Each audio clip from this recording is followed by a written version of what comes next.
Hello and welcome to this Friday's morning market briefing.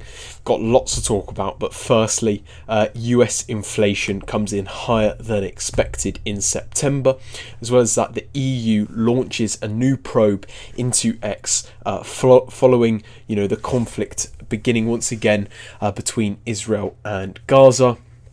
And the misinformation around that sort of conflict on Twitter, formerly known as Twitter, now known as X, has caused the EU to launch a probe. As well as that, we've got lots to talk about on the charts also, and lots is happening on the economic calendar with lots of data coming out today. But we'll come to that near the end, so make sure you stay around till you see that.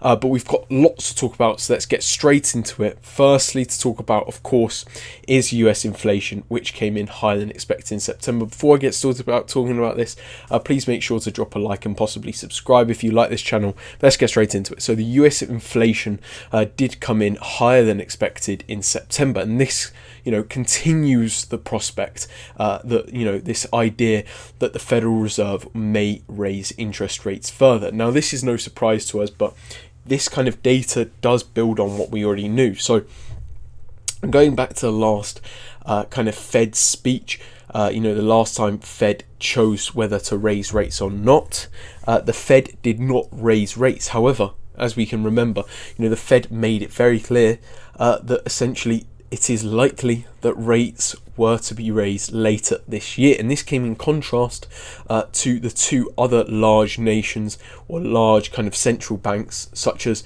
the ECB and the Bank of England, which were expected to raise rates but actually kept them where they were, signalling that those two central banks were at the top of their rate hiking cycle, whereas the Fed, which wasn't expected to raise rates any further, then suddenly had changed that rhetoric into something that was more hawkish.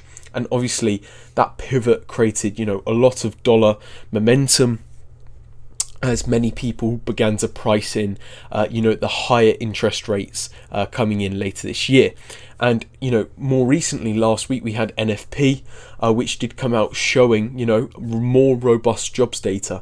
And so this kind of inflation data, which is higher than expected, is continuing to build on the belief that inflation is still strong and the economy is heating up once again, adding new jobs, and having less kind of available positions to fill, therefore driving wages higher and therefore increasing inflation more, suggesting that rates need to be raised further. And this is what we're kind of seeing from this inflation data. Now, the consumer price index rose 3.7% year on year, which is the same pace as the prior month. And so although this isn't an increase in inflation, considering we're coming off such high inflation even a year ago, this still means that inflation is very significant, and just inflation staying where it is, it's still nearly double the target 2% that the Fed aims for with its monetary policy.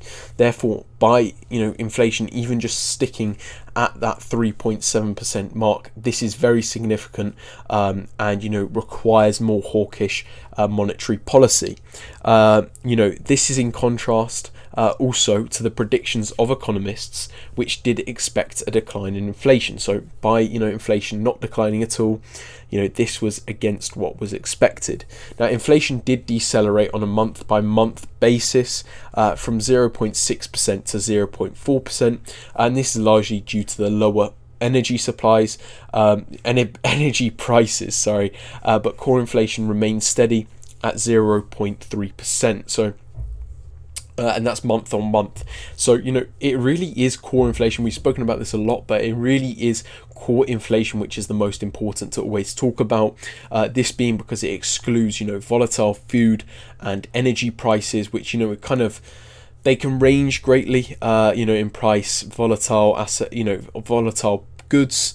Therefore, it's kind of hard to make long-term inflation judgments just based on these volatile price changes. And so by, using the core price inflation index, we're actually able to see what, consumer good prices are for individuals within the economy.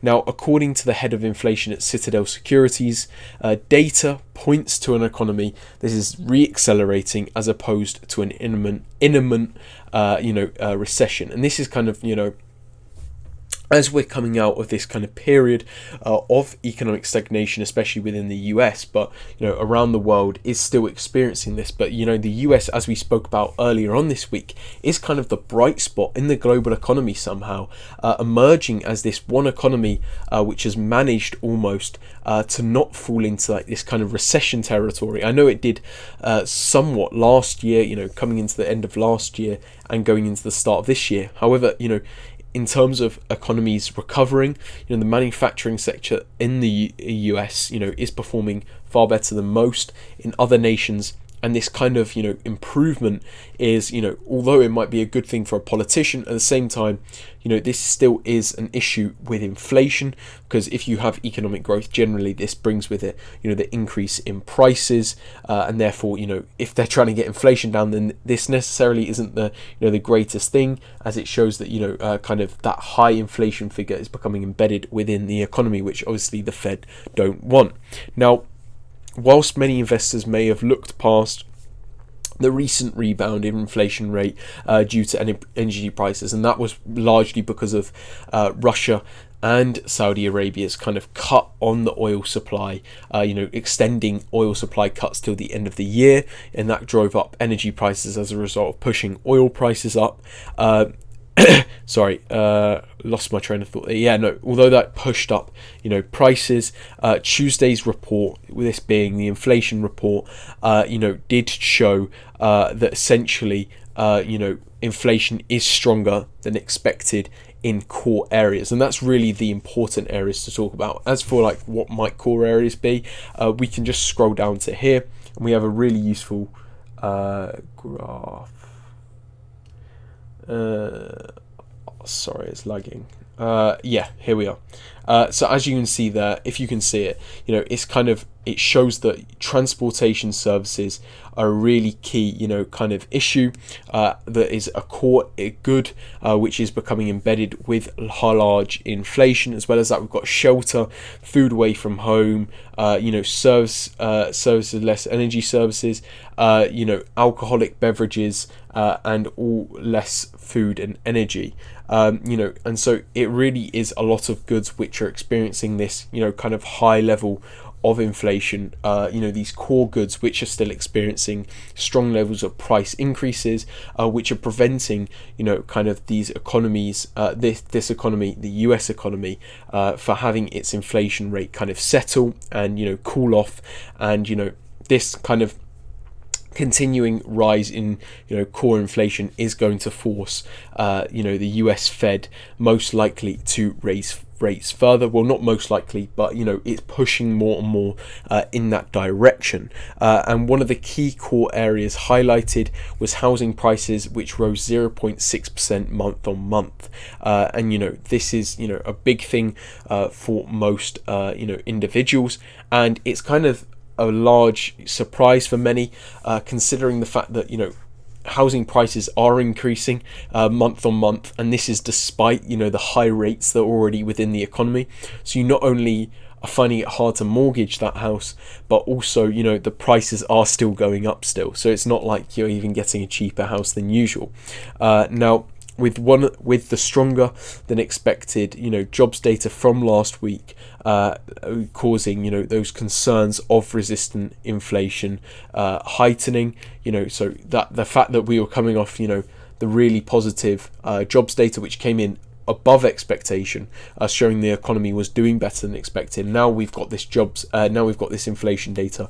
It is all kind of pointing in the direction that the US economy is re-accelerating and heating up once again. Now, yields on treasuries rose following the data, but remained below 16-year peaks made following the last week's jobs data. And despite the data, US indices did make a gain, and that's despite traders increasing their bets that rates would increase further at the next meeting, and that the odds of that coming to fruition being 50-50. So it is split.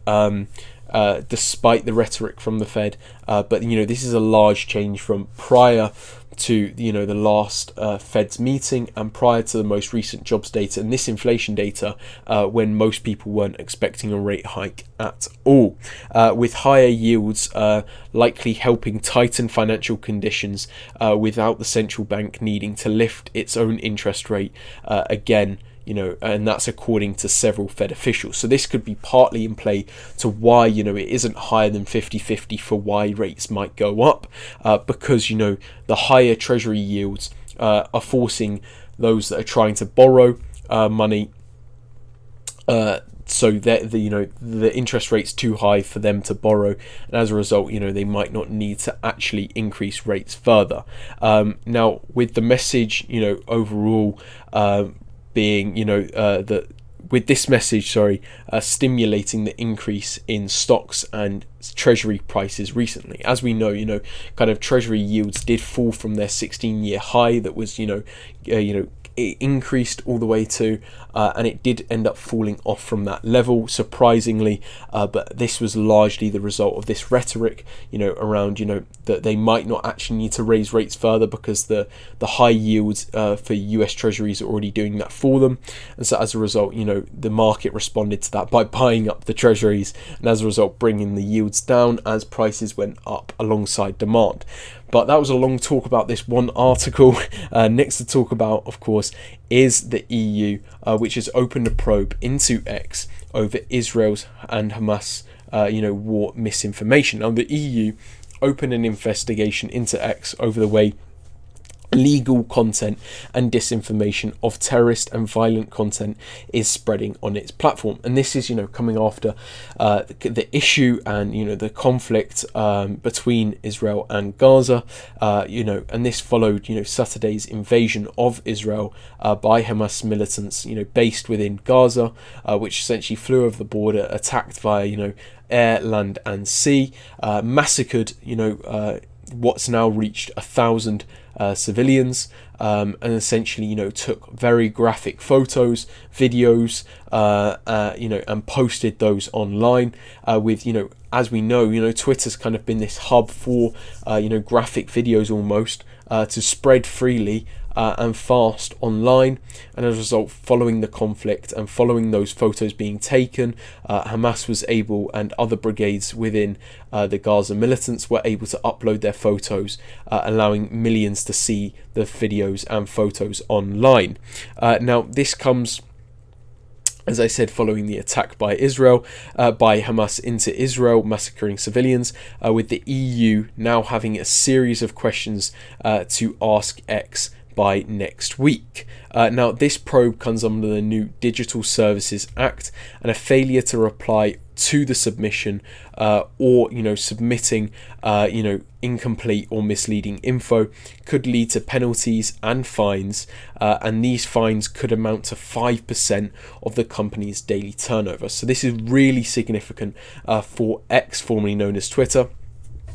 With this sort of intervention into X kind of being the first, well, not really the first, but one of the many beginning kind of attempts to make sure that big tech doesn't overstay and kind of spread its kind of, I don't know how you'd say it, but kind of increase its power and its influence too much in a negative way, because obviously if you do have this high level of misinformation, citizens aren't protected, then according to the EU this would be damaging, and therefore it's their job to kind of intervene and help prevent these sort of issues.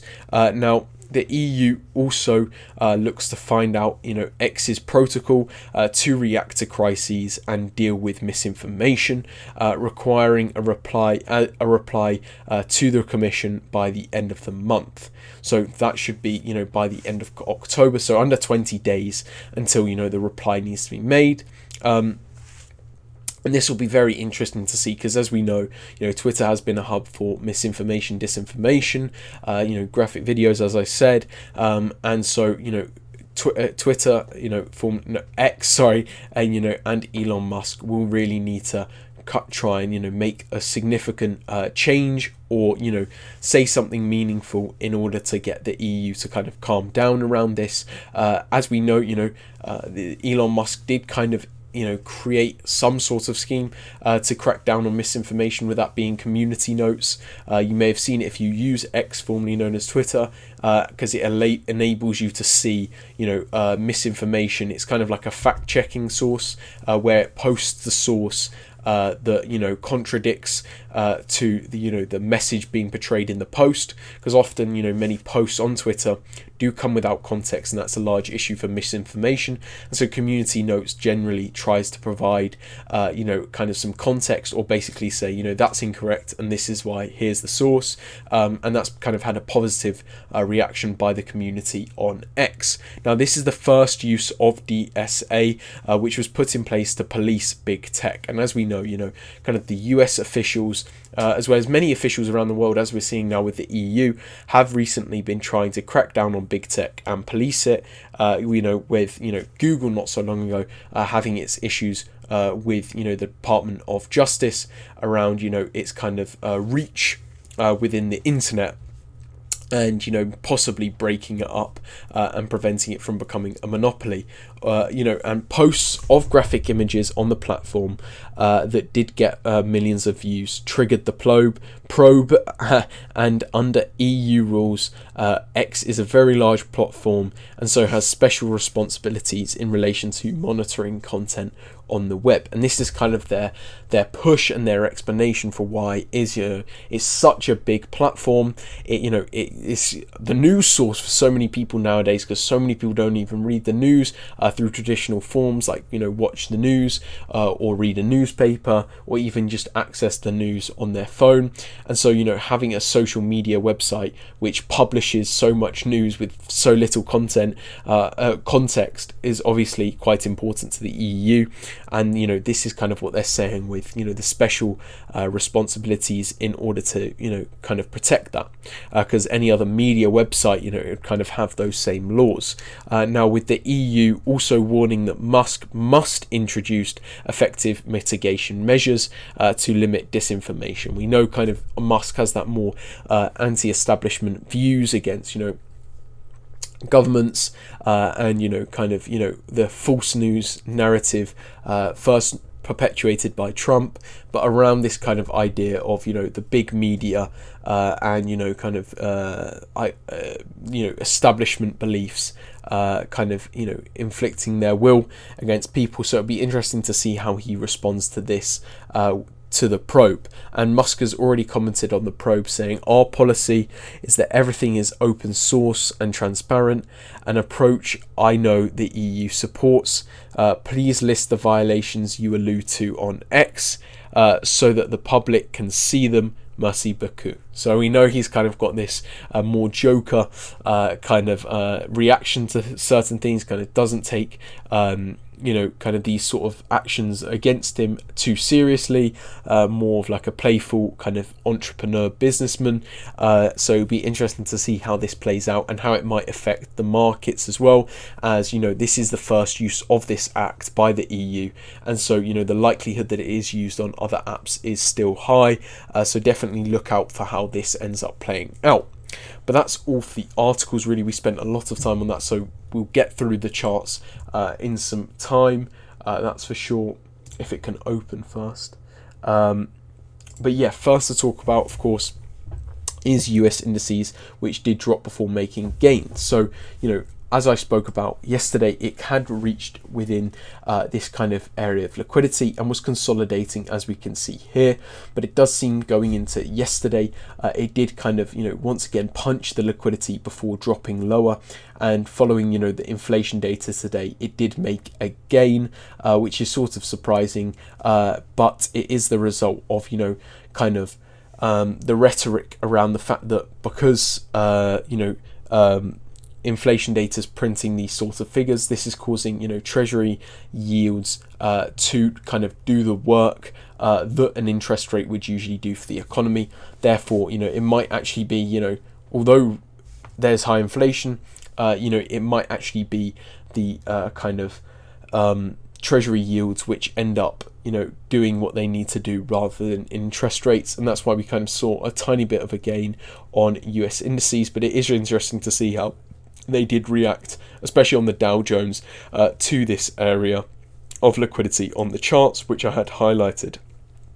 Next to talk about, of course, is the dollar, which saw such strong reactions today to that inflation data as a result of certain people, and most people, it does seem, kind of reacting to the data and saying, right, well, it's likely that they're going to raise rates further, and therefore the dollar would be more valuable, as people holding their money in the dollar would earn a greater interest rate. And so despite the rhetoric from the Fed around treasury yields, it does seem that the dollar did make some significant gains, and we had highlighted this kind of trend line as a kind of possible change in the way the dollar was to move, as it had broken below it after touching it, coming up, and then retesting it before breaking lower, and we did kind of see that as how far is it going to go. Now it's broken below the trend line.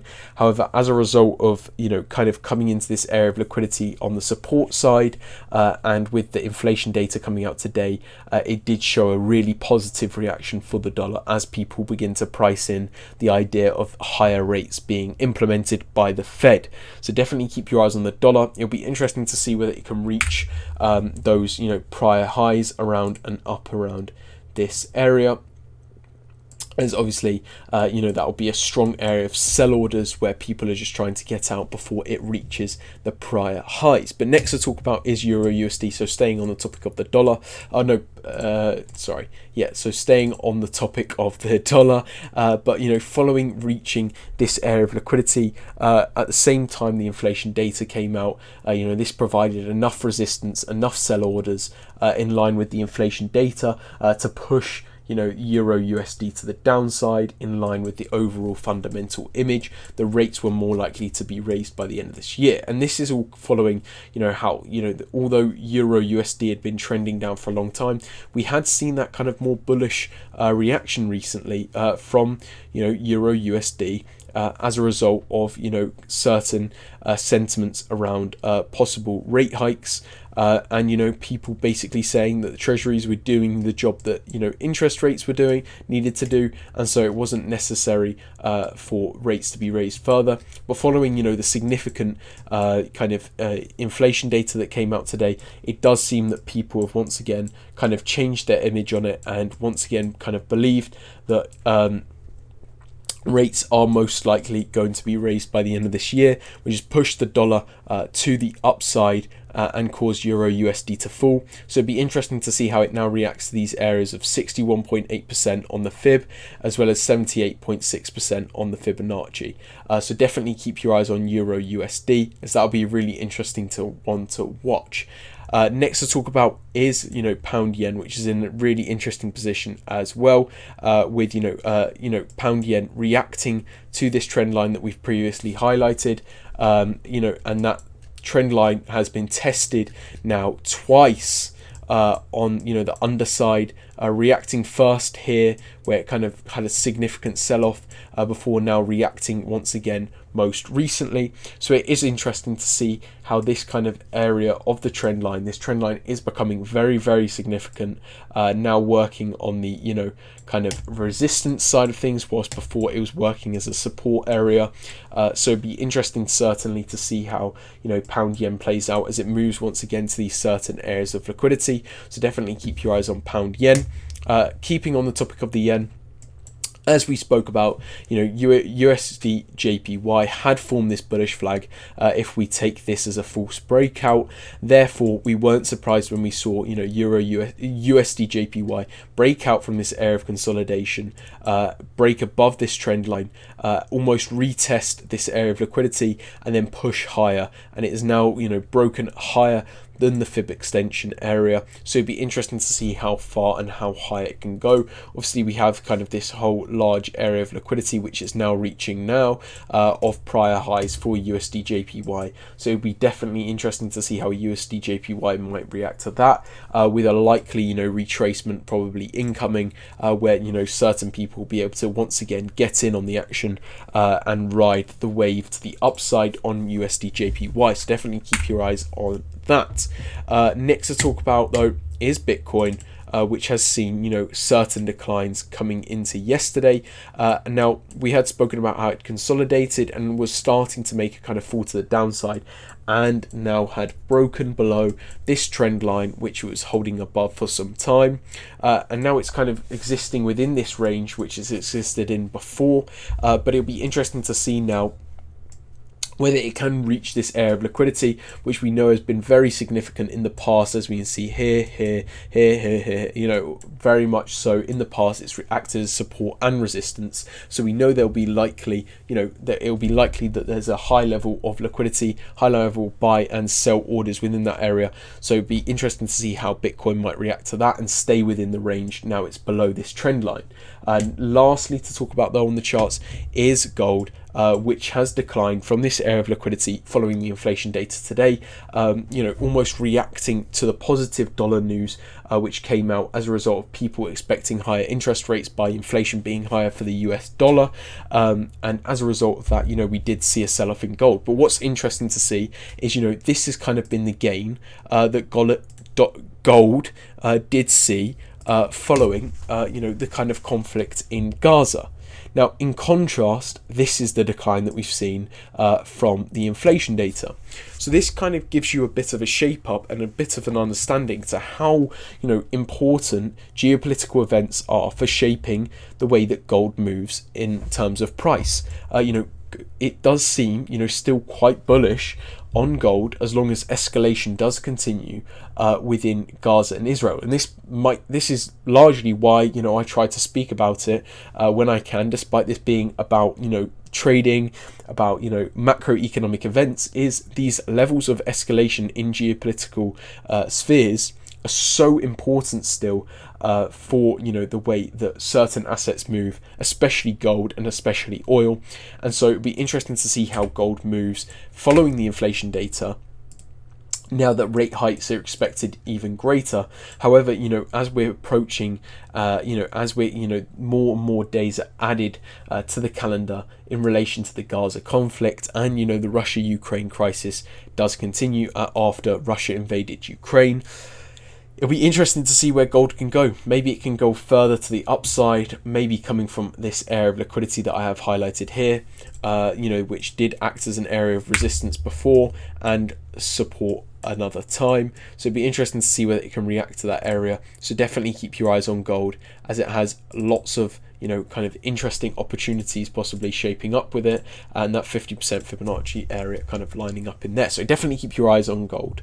But that's all for the charts. Of course, lastly to talk about is the economic calendar, with lots of data coming out today. So firstly, I'm going to get through this quick because we've been talking for a long time, but Chinese inflation rate is coming out today, as well as that we've got Chinese producer inflation, producer price inflation, and Chinese balance of trade. So some very significant data coming out for China, so definitely keep your eyes on that. This will be affecting East Asian markets greatly, and by the time you're watching this, that data will be out. So make sure you know what's going on in China and how that might affect the markets you're trading. As well as that, we've got French inflation data, and obviously France is a very strong economy within the EU. So any inflation data coming out of France is going to heavily weigh on the ECB's monetary policy. So definitely keep your eyes on that. As well as that, we have new Chinese yuan loans, and this has been talked about a lot throughout the whole week, so keep your eyes on that. As well as that, we've got Eurozone industrial production. We know there's been issues within Germany around their industrial production, around their manufacturing, so it'll be interesting to see how the Eurozone industrial production is shaping up. We are expecting declines of 3.5%, as the EU does deal with this issue of manufacturing industrial production. So definitely keep your eyes on that. That'll be very significant to ECB's monetary policy, as this is largely why they're implementing a more dovish policy, is their issues with industrial production at the moment. As well as that, and following, we have the ECB President Lagarde's speech, and she is so important obviously to the ECB's monetary policy, so definitely know what's going on with her. And then finally, we have the US Michigan Consumer Sentiment Index coming out, so definitely know the figure once that comes out at 3 o'clock GMT. But that's all from me at Wildwood Capital. Thank you so much for watching. Make sure to subscribe if you made it this far. But yeah, no, have a great trading day. See you later. Bye.